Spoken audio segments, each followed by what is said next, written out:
Good morning. Welcome back to the channel. Our Philippine journey, Mike and Arlen. Hey, I've got some really interesting stuff today. And it's something that I've wanted to post for a while, but I really held back on it just for fear of, I guess, just for fear of offending people. Tough shit. Look, here's the deal. I'm going to give you 3 of the most basic reasons why you should never retire in the Philippines. They're simple, and you can argue with them all you want, but that's the way they are. So let's take a look at these 3 things. And first off, in fact, before we even start that, let me give you, just to make sure, for those of you that have not followed our channel, do not know much about us, let me just give you these basic tenets that will help you understand exactly where we're coming from. Number 1, we've spent years, and I spent years, coming to the Philippines, living in the Philippines part-time, in the U.S. part-time, and living in the Philippines full-time. So what I say doesn't come without some level of experience. The second thing that I'm going to say is there are exceptions to every rule, for God's sakes. We all know there are exceptions to every rule. Okay? Let's be honest. Let's be upfront. What I'm going to give you, though, are the 3 biggest things that certainly hold true 95% of the time. If you want to come to the Philippines and you want to retire in the Philippines, let's look at the first major obstacle and fallacy. If you're a loser in your country or wherever it is you're coming from, you're going to be a loser here. You can't change that. Okay? You just can't. And I'm not trying to be condescending or rude. What I am doing is telling you, hey, you know what? You need to look at your life in a retrospective manner and understand that coming to the Philippines isn't going to make your life different. It's not going to change making bad decisions. It's not going to change doing the wrong thing. One of the really important parts of this are that, well, you know what? I can go to the Philippines and I'm going to do better. I know better. Well, no, you don't. All right? You're a creature of habit, number 1. Changing those types of things are incredibly difficult for a creature of habit. Number 2, if you're going to retire in the Philippines, you're going to be at least 45 years old, probably 55 years old at least, and for a vast majority, you're going to be over 55 to retire here. Now, there again, exceptions to all kinds of rules. I just trying to make sure I can phrase this without offending people. A loser's a loser. And you're no better than anybody else. Don't think for a minute that you can come to the Philippines and even though you're a loser, you're smarter than Filipinos. You're smarter than the environment that you live in.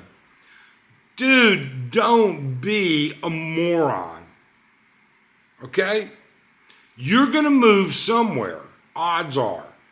You're going to move somewhere where there is at least some sort of expat community. Well, every Filipino that surrounds that expat community, wow, something itches. Every Filipino that surrounds that expat community knows you're an expat and knows the mistakes that you're making and knows the mistakes that others have made, and they're going to encourage you to make those same mistakes because it benefits them. This is not a negative aspect of Filipinos, it's reality. So get with it, understand it. Reason number 2. With the exception of developing countries, like if you're from Nigeria, or if you're from, outer Zimbabwe, or wherever, your fallback system for failure is far better there than it is here. In other words, let's just say you're an American, an Australian, or from the UK. Hey, your social welfare programs are way better because there is no social welfare program for Americans here, or for the UK, or for Australians.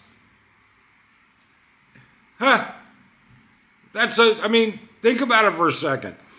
If you get sick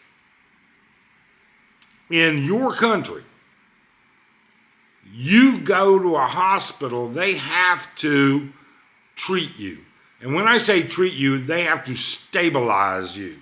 Here, you go to a hospital, that's not the way it works. They're under no obligation to do jack shit for you. Okay?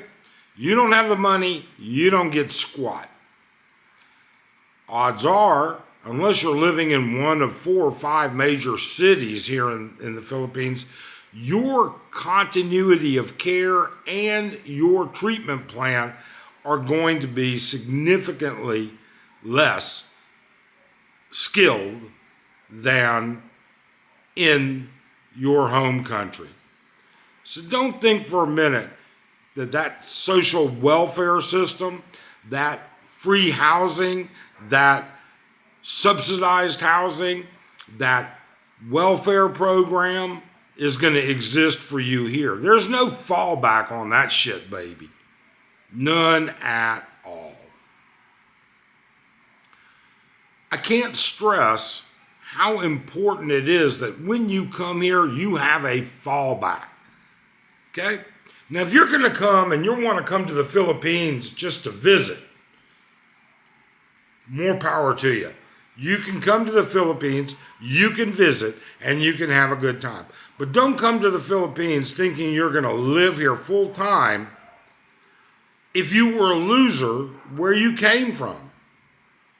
Period. If you were, and when I say a loser, I don't mean just like a total dork idiot. All right? What I mean is if you failed, if you're unable to have a reasonable life where you came from, odds are you will be unable to have a reasonable life here.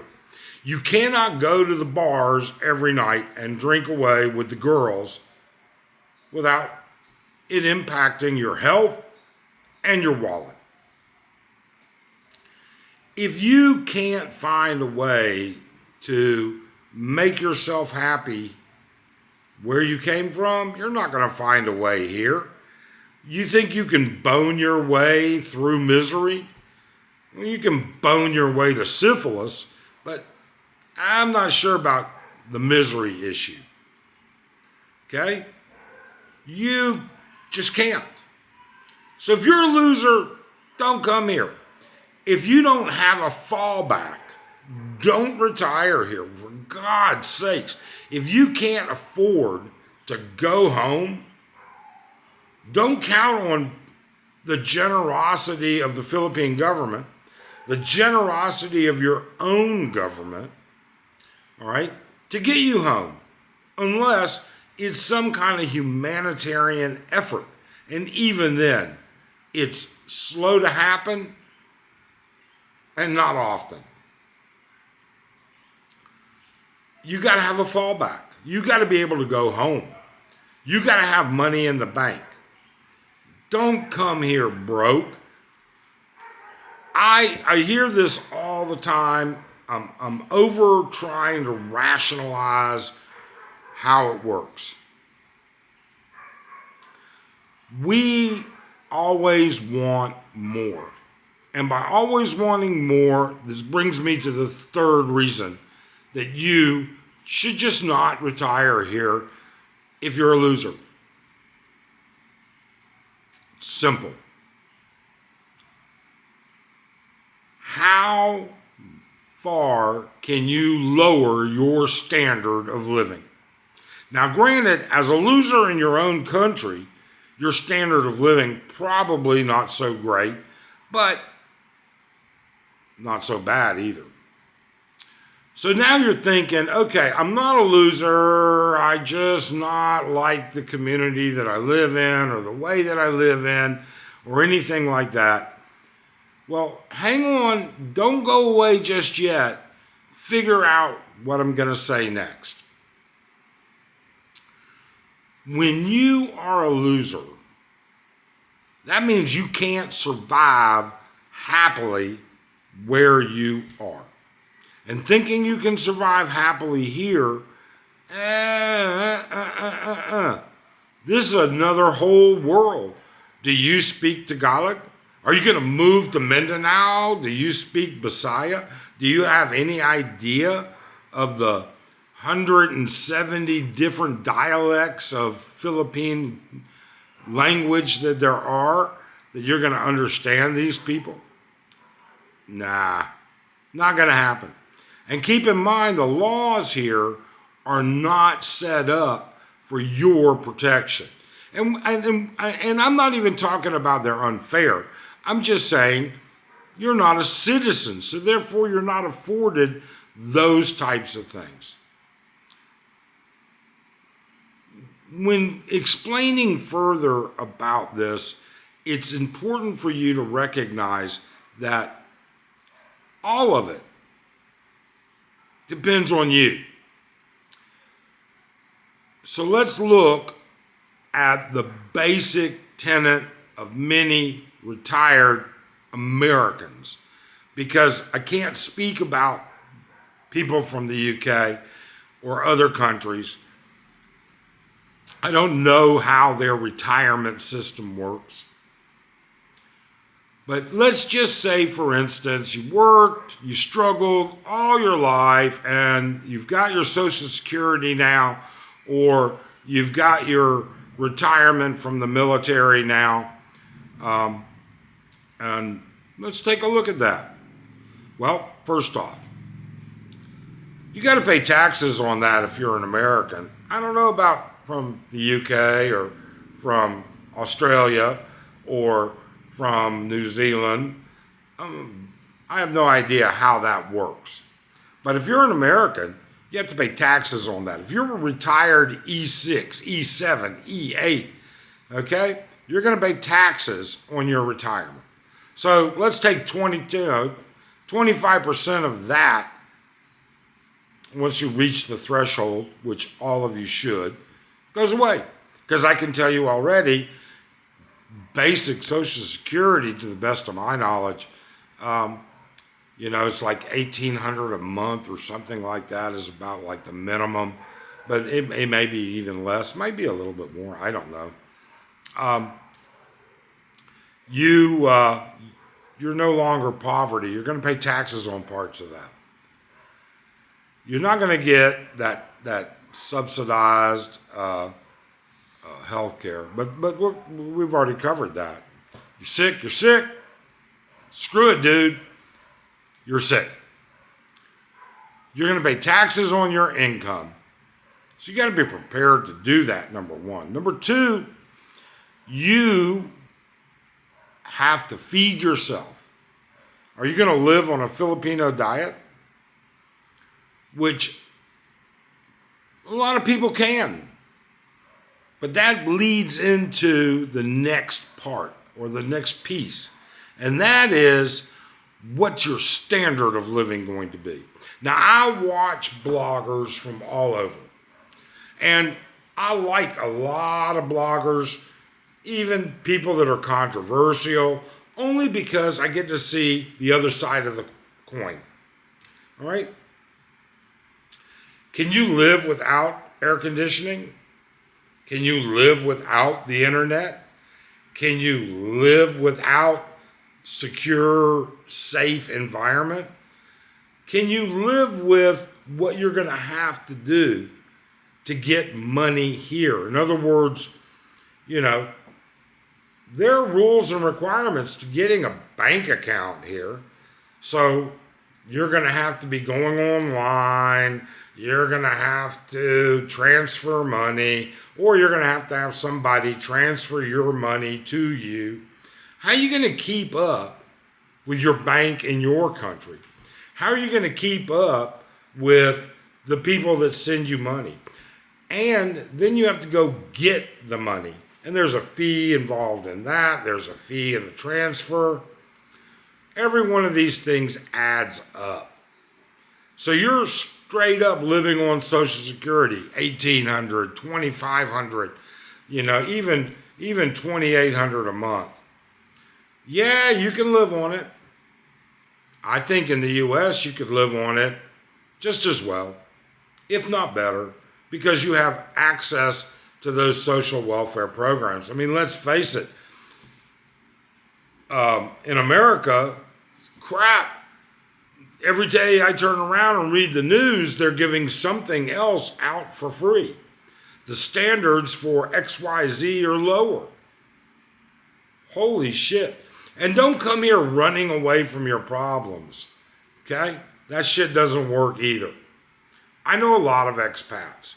The successful expats that I know that have retired here could easily retire in the U.S. I know military expats who own a home in the U.S. They didn't sell their home to move here. They move here, they live here, they're retired here. They go home for a month, 6 weeks, once, twice a year sometimes. Are you going to be able to afford to do that? You're going to sit and coach for 14 hours twice a year, 2 directions. And generally, that's just to get to, the West Coast. Then you're going to have to fly again to wherever. Where's your base of operations going to be? I know a lot of other expats that live, quite honestly, not the way I would. I like air conditioning. Okay? Simple. Enough said. I like hot water. I see a couple of these expats living in the province. Oh, the water's fine, nice, it's cool in the morning, but tepid, and that's fine. Dude, I shave. Shave my face. Quite frankly, I'm a very hairy person. All right? Not that it grows here, I'm pretty goddamn bald up here. The point here is that hot water is a must for me. I don't shave in cold water. All right? Bottom line. I sleep at night. And I sleep like a baby, sort of. Okay? Because I have air conditioning. I'm never hot at night. Never. And I'm not gonna be. I'm not gonna wake up a sweaty mess in the morning. I don't think I could sleep through that, to be quite honest with you. I eat American food. My wife cooks American food. We shop for American food where it's not especially cheap. Okay? My standard of living is very similar to what it was in the U.S. That's not to say I don't have to deal with Filipino way of life, and I don't mind that at all. Do I love sitting in lines? Do I love the slow wait? Do I love this? Do I love that? Maybe, maybe not. Probably not. Okay? But that's not my way of life. Okay? I don't have to make visa runs. And that's a virtue of quite frankly, the fact that I'm married to a Filipino and I have a 13A visa. But if you can afford to retire here and make those visa runs and go back and visit and everything that goes along with it, then that's no big deal. So it's not really part of the way we should talk about it. But those three things are the reasons you should not even consider moving here. If you were a loser in your country, you're going to be a loser here. If you were a winner in your country, you'll be a winner here. Okay? Can you live better here on $65,000 a year than you did in the US? Yes. Can you live better here on $35,000 a year than you did in the US? I don't know about that. All right, there's a lot of people out there with a lot of vlogs saying, this is my expense, this is my budget, this is what this is. Okay, fine. To each their own. And I have all the respect for them. But those people that successfully live here are not broke. Those people that successfully live here have a backup plan. And those people that successfully live here prepared for it, or were prepared for it when they decided and started thinking about doing it. If that's not you, you shouldn't be here. Period. End of story. I'm not trying to say anything derogatory about anybody that is, or their way of life. If you can minimize your life, if you can live out of a suitcase, if you can retire out of a suitcase, if you can live on fish soup, hey, more power to you. Most of the expats that I've met that have come here that are successful, and those expats that you see online that are blogging that are successful and happy are not broke. They're far from it. And they could have easily retired in their own country. Now, I'm not talking about people that are making a living blogging, okay? And what I mean by that are young people that have 500,000 subscribers because they're traveling all over the world. I'm not talking about those people. I'm talking about retiring. I'm talking about living here and retiring. Look, I really appreciate you taking the time to watch this. I'm interested in your comments. I'd really love to see your comments about how you feel about retiring here and what questions you might have about retiring here. And hit that thumbs up. That really helps. We certainly appreciate it. Have a great day. See you next time.